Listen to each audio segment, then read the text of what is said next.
সম্মানিত দর্শক, আপনি যদি আমাকে জিজ্ঞাসা করেন যে এই মুহূর্তে বাংলাদেশের সবচেয়ে বড় সমস্যা কী, ১ নম্বর সমস্যা কী? আমি বলব যে চাঁদাবাজি। মানুষের জীবন তছনছ করে ছেড়ে দিয়েছে। যদি আপনি ডক্টর মোহাম্মদ ইউনূসের জামানাতে ১ নম্বর সমস্যা চিহ্নিত করতেন, তাহলে সেখানে দুটো সমস্যা আসতো। প্রথম সমস্যা ছিল আইনশৃঙ্খলার অবনতি এবং দ্বিতীয় ছিল মব, এবং এ দুটো সম্মিলিতভাবে মব এবং আইনশৃঙ্খলার অবনতি। তখনও চাঁদাবাজি হয়েছে, কিন্তু সেই চাঁদাবাজি মবের কারণে, আইনশৃঙ্খলার অবনতির কারণে প্রথম ১ নম্বরে আসতে পারেনি।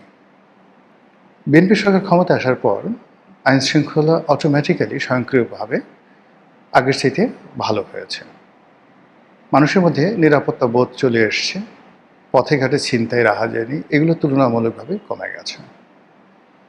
কিন্তু ১ নম্বর সমস্যা হিসেবে চাঁদাবাজি এখন প্রতিটি জনপদের মানুষের জীবনকে তছনছ করে ছেড়ে দিচ্ছে। সাম্প্রতিক সময় এটা যে কতটা নির্মম সেটা আপনারা জানেন, যে একজন মানবিক ডাক্তার, বাংলাদেশে খুবই প্রশংসিত, আলোচিত, এবং তার মুখ এবং অঙ্গভঙ্গি সব কিছুই পবিত্র। তিনি কিডনির ডাক্তার, কিডনি চিকিৎসক। তার হাসপাতালে এ যাবৎ ২,০০০ কিডনি রোগীর তিনি বিনামূল্যে অপারেশন করে দিয়েছেন। তো সেই মানবিক ডাক্তারের যে ক্লিনিক, সেই ক্লিনিকে চাঁদাবাজি করেছে বিএনপির নামে, যুবদলের নামে। বিষয়টি প্রধানমন্ত্রীর কানে গেছে, তিনি যুবদলের সভাপতিকে পাঠিয়েছেন। ইতিমধ্যে চাঁদাবাজ গ্রেপ্তার হয়েছে, তার সহযোগী সহ। কিন্তু এগুলো যতটা না আলোচিত হচ্ছে, তার চেয়ে বেশি আলোচিত হচ্ছে সেই যে মানবিক ডাক্তার, তিনি অশ্রুসিক্ত নয়নে, ঝরঝর করে তার চোখ দিয়ে পানি বেরোচ্ছে। তিনি কিছু একটা বলার চেষ্টা করছেন, কিন্তু আবেগে তিনি সেই কথাগুলো বলতে পারছেন না।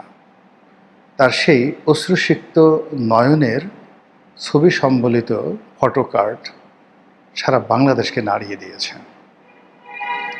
এর ফলে চাঁদাবাজির যে ঘটনাটি আবার নতুন করে সামনে চলে এসছে। র্যাব অনেকদিন ধরে নিষ্ক্রিয়। শেখ হাসিনার পতনের পর থেকে আসলে র্যাব নিষ্ক্রিয় পুরোপুরিভাবে। আর এর আগে যখন জাতিসংঘে নিষেধাজ্ঞা দেওয়া হলো, তখন র্যাব অটোমেটিক্যালি তাদের কার্যক্রম তারা গুটিয়ে এনেছিল। এই বাহিনীটি বিএনপির জমানায় প্রতিষ্ঠিত হয়েছিল, এবং বিএনপির প্রথম দিকে এই বাহিনীটির যে কার্যকারিতা, তার ফলে বিএনপির শাসন ক্ষমতাটা টিকে গিয়েছিল এই র্যাব প্রতিষ্ঠা করার ফলে।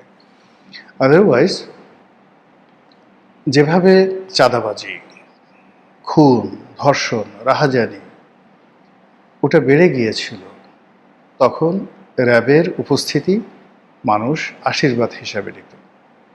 কিন্তু যা হয়, যে কোনো একটা বাহিনী, যে কোনো একটা মানুষ, যে কোনো একটা পরিবার প্রতিষ্ঠান যখন খুব ভালো করে এবং মানুষ প্রশংসা করে, তখন আর তারা স্বাভাবিক অবস্থায় থাকে না। র্যাবেরও ঠিক সেম অবস্থা হলো।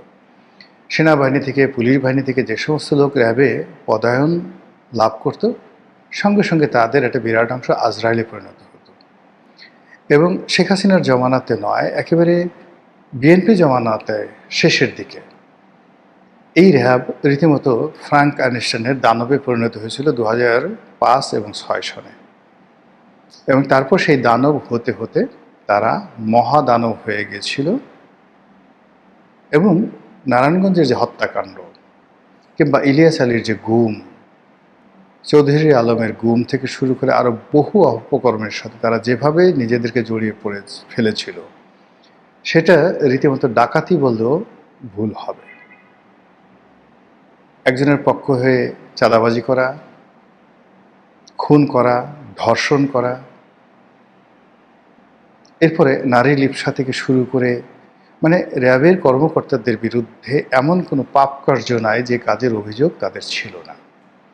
এবং এটা বাড়তে বাড়তে বাড়তে বাড়তে এমন একটা পর্যায়ে চলে গেল যে নারায়ণগঞ্জে 7 মার্ডারের মাধ্যমে বলতে গেলে আল্লাহর গজব নাজিল হলো এই বাহিনীটির প্রতি। এরপর জাতিসংঘের নিষেধাজ্ঞা আসলো। এরপর থেকে এরা চুপচাপ, কিন্তু আবার নতুন করে তাদেরকে সক্রিয় করার চেষ্টা করা হচ্ছে। ইতিমধ্যে আমরা শুনেছিলাম যে র্যাব বিলুপ্ত করে দেওয়া হবে, কিন্তু সেটা হচ্ছে না। আপনারা জানেন যে সরকার চাঁদাবাজির ব্যাপারে সতর্ক অবস্থানে আছে, তারা জানে, এবং ইতিমধ্যে নাকি ৪,৫০০ সারা দেশে চাঁদাবাজ আছে, শীর্ষ চাঁদাবাজ, যাদেরকে চিহ্নিত করা হয়েছে এবং এদেরকে খুব দ্রুত গ্রেপ্তার করা হবে। তারা গোয়েন্দার নজরদারিতে আছে এবং তাদেরকে মানে একেবারে টার্গেট করে করে ধরা হবে, এরকম প্রচার পুলিশের পক্ষ থেকে করা হচ্ছে, র্যাবের পক্ষ থেকে করা হচ্ছে। যখন এই ধরনের আওয়াজ হয়, আপনি ধরে নিতে পারেন যে সেখানে কিছুই হয় না। ফলে এই যে ৪,৫০০ চাঁদাবাজ ধরবে, এটা আমার কাছে মনে হচ্ছে চাঁদাবাজ ধরা তো দূরের কথা, এখানে চাঁদাবাজদের পশমও তারা স্পর্শ করতে পারবে না।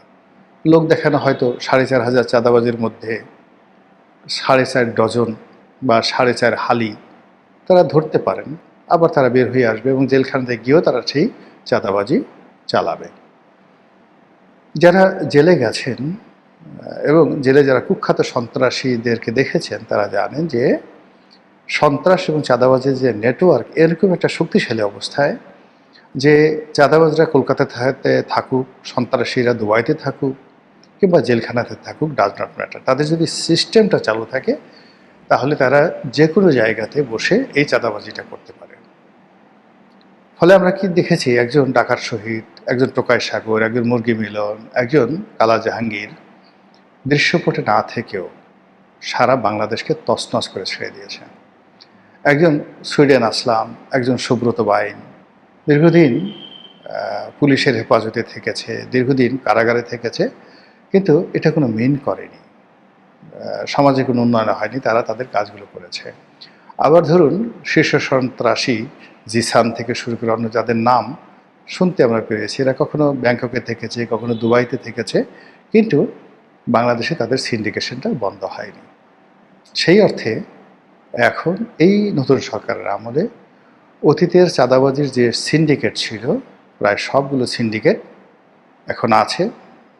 তার সঙ্গে সঙ্গে যে সিন্ডিকেটের সাথে, চাঁদাবাজ সিন্ডিকেটের সাথে ৮০ দশকে ৯০ দশকে রাজনীতিবিদদের আসলে সম্পর্ক ছিল না, কিন্তু ২০০১ সন থেকে এই চাঁদাবাজ সিন্ডিকেট, আন্ডারওয়ার্ল্ডের যে ডন, তাদের সঙ্গে একটা পলিটিক্যাল কানেক্টিভিটি চলে আসে। রাজনীতিবিদরা একে অপরের বিরুদ্ধে এই সিন্ডিকেটকে তারা ব্যবহার করতে থাকে। ফলে আমরা কখনো কখনো 7 স্টার গ্যাং, কখনো আমরা 5 স্টার গ্যাং তাদেরকে দেখেছি এবং এখনও সেই গ্যাংগুলো কিন্তু সক্রিয় আছে। তাদের অনেকগুলো আস্তানা এই ঢাকা শহরে রয়েছে। কখনো তারা টঙ্গী, কখনো তারা উত্তরা, কখনো তারা মোহাম্মদপুর, কখনো তারা সায়েদাবাদ, কখনো তারা গুলশান এর বিভিন্ন এলাকাকে কেন্দ্র করে তাদের সাম্রাজ্যের হেডকোয়ার্টার তারা স্থাপন করে বসে। তো যেটা বলছিলাম যে এই চাঁদাবাজির যে সিন্ডিকেটগুলো ইনুর জমানাতে যখন নতুন করে হাত বদল হলো, আওয়ামী লীগের হাত থেকে নতুন হাতে আসলো, তখন সেখানে অনেকে জড়িয়ে পড়ল। সেখানে আওয়ামী লীগ যারা ছিল তাদের দ্বিতীয় সারির তৃতীয় সারির যারা লোকজন তারা ছিলেন, তার সঙ্গে সঙ্গে আবার নতুন রাজনৈতিক সংযোগ, নতুন মাস্তান, বিদেশ থেকে অনেকে চলে এলো, জেলখানা থেকে অনেকে বের হয়ে এলো। ফলে এটা চাঁদাবাজির একটা স্বর্গ রাজ্যে পরিণত হয়ে গেল এবং